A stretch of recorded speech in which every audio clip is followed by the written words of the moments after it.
SSC পরীক্ষা 2026 কৃষি শিক্ষা ব্যবহারিক পরীক্ষা, সময় 2 ঘন্টা। নিচের ক থেকে নিয়োগ পর্যন্ত পরীক্ষা ব্যবহারিক কাজ করানো কার্যক্রম। ক নাম্বার, মাটির প্রাকৃতিক ও বৈশিষ্ট্য বিশ্লেষণ করো, মাটি শনাক্তকরণ। মাটিতে ধান বীজ সংরক্ষণ, মাছের সম্পূর্ণ খাদ্য তৈরিকরণ। উদ্ভিদ ও কৃষি বীজ শনাক্তকরণ, ধান, গম, আলু, আদা, মূল, গোলাপের কাণ্ড।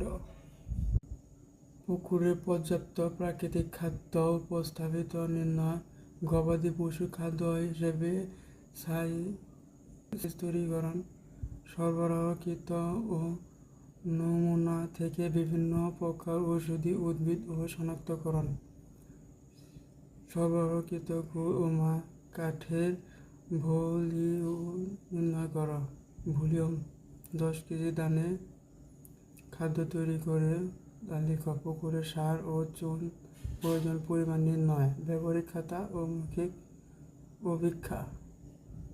প্রত্যেক শিক্ষার্থীদের প্রশ্ন উল্লেখ যে কোনো একটি পরীক্ষণ ও সম্পাদন করতে হবে। লটারির মাধ্যমে পরীক্ষার্থীদের মাঝে বণ্টন করানো হবে। পরীক্ষণের প্রয়োজন উপকরণ, সঠিক প্রক্রিয়া, সতর্কতা, ফলাফল থাকতে হবে। পরীক্ষার্থীদের নির্মল, পরিষ্কার, পরিচ্ছন্ন ব্যবহার খাতা রাখতে